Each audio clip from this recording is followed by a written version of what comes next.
नया परिवार। कार्तिक, पता करो ना, मम्मी पापा आजकल कहाँ हैं। अब मेरी छुट्टी भी खत्म होने वाली है। तुम्हें तो पता है ना, मेरी नौकरी में सिर्फ 1 महीने ही मैटरनिटी लीव मिलती है। और तुम तो जानते हो, मेरा नाम प्रमोशन की लिस्ट में है। अगर ज्वाइन नहीं किया तो मेरा करियर खत्म। काजल अपने पति को बार बार जोर देकर बोल रही थी और गोद में 1 महीने का शुभ रोए जा रहा था। कार्तिक चुप था। कोई जवाब नहीं दिया उसने। वो 3 साल पहले के समय में चला गया, जब काजल से उसकी सगाई तय हुई थी। कितनी खुश थी कार्तिक की माँ। बार बार काजल की बलैया लिए जा रही थी। कितनी सुंदर है मेरी बहू, इसे नजर ना लगे। यह कहकर माँ ने अपनी आंख से काजल निकाल करके माथे पर लगा दिया। अरे कार्तिक की माँ, तुम तो अभी से बहू पर फिदा हो गई, कार्तिक के पापा ने छेड़ते हुए कहा। कार्तिक अपने माता पिता का इकलौता बेटा था। सगाई के कुछ हफ्ते बाद कार्तिक और काजल की शादी हो गई। नई बहू घर आ गई। काजल अपने माता पिता की लाडली थी। अपने मायके में किसी भी काम को हाथ नहीं लगाया। फिर किचन में जाना तो दूर की बात थी।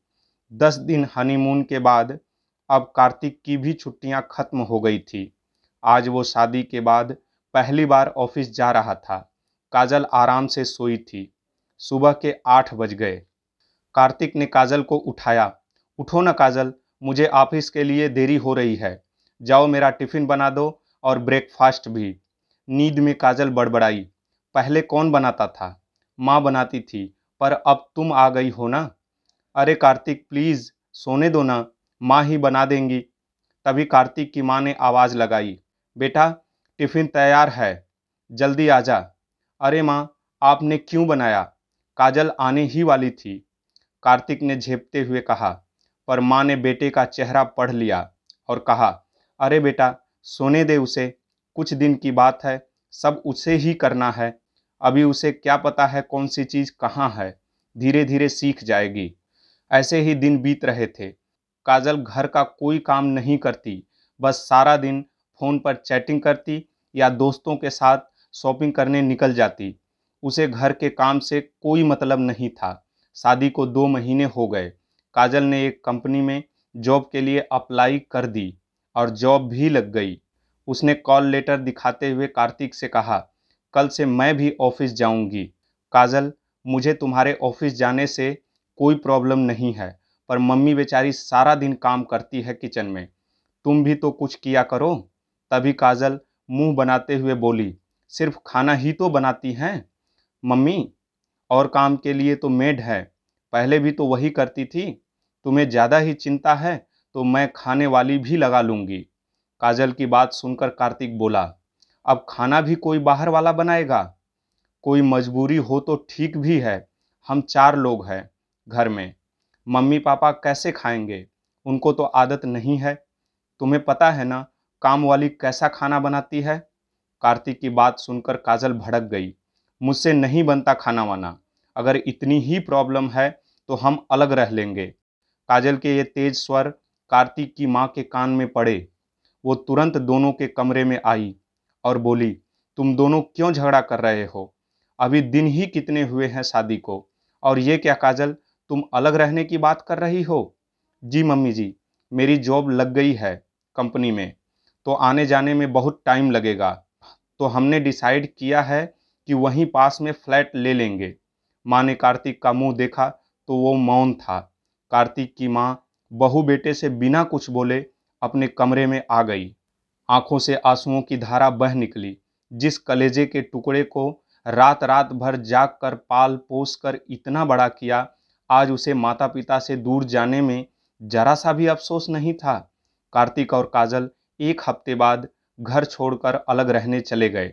कुछ दिनों तक तो कार्तिक और काजल माता पिता से मिलने आते, पर धीरे धीरे वो भी कम हो गया। शादी को 1 साल हो गया। अब तो कार्तिक माता पिता को फोन भी कभी कभी करता था। ऐसे ही 3 साल बीत गए। कार्तिक को तो पता ही नहीं चला कि इन 3 सालों में उसके माता पिता दिल्ली से दूर मुंबई में एक ओल्ड एज होम में जाकर रहने लगे थे। ये बहुत ही आधुनिक सुविधाओं वाली सोसाइटी थी। सोसाइटी में ही एक हॉस्टल था, जहां अनाथ बच्चे थे, जिसमें 1 साल से लेकर 15 साल तक के बच्चे थे। ओल्ड एज होम में सभी लोग इन बच्चों के साथ खूब खेलते और उनको पढ़ाते। ये एक पूरा परिवार था।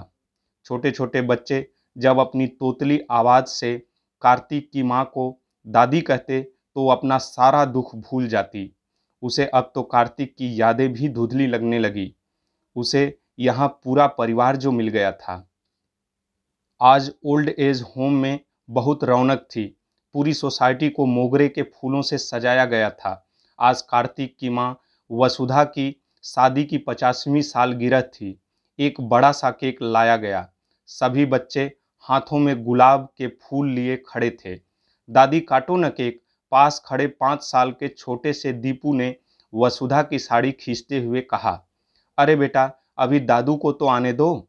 आज भी तैयार होने में मुझसे ज्यादा वक्त लगाते हैं। तभी सारे बच्चे चिल्लाए, दादू आ गए दादी। सफेद कुर्ते में अलग ही चमक रहे थे वसुधा के पति। दोनों ने केक काटने के लिए चाकू उठाया। तभी वसुधा का मोबाइल बजा। स्क्रीन पर इतने दिनों बाद कार्तिक का नंबर देखकर वसुधा की आंखें नम हो गईं। हेलो, कौन? वसुधा भरे गले से बोली। माँ, मैं कार्तिक, पहचाना नहीं? कहाँ हो आजकल आप? मैंने तो पहचान लिया बेटा, शायद तुझे ही हमें याद करने में देर लग गई। वसुधा कड़े स्वर में बोली। बता, कैसे फोन किया?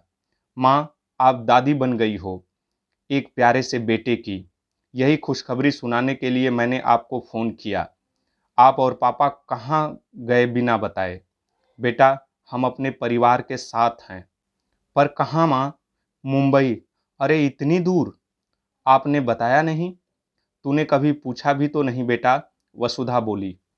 माँ, मैं आपको लेने आ रहा हूँ। आप अब अपने पोते के साथ खूब खेलना। बेटा, तुझे आने की कोई ज़रूरत नहीं। और हाँ, मेरी तरफ से मेरे पोते को प्यार कर देना। तभी दीपू जोर से चिल्लाया, दादी फ़ोन रखो ना, मुझे केक खाना है। वसुधा ने कार्तिक से कहा, बेटा, मेरा परिवार मेरा इंतज़ार कर रहा है, मैं फ़ोन रखती हूँ। आज वसुधा की आंखों में नमी भी खत्म हो गई थी, क्योंकि आज एक मतलबी रिश्ता हमेशा के लिए खत्म हो गया था। वसुधा का नया परिवार उसके साथ था। दोस्तों, माता पिता के त्याग को अपने स्वार्थ से पराया ना कीजिए। रिश्तों को प्यार से थामे रखिए। धन्यवाद।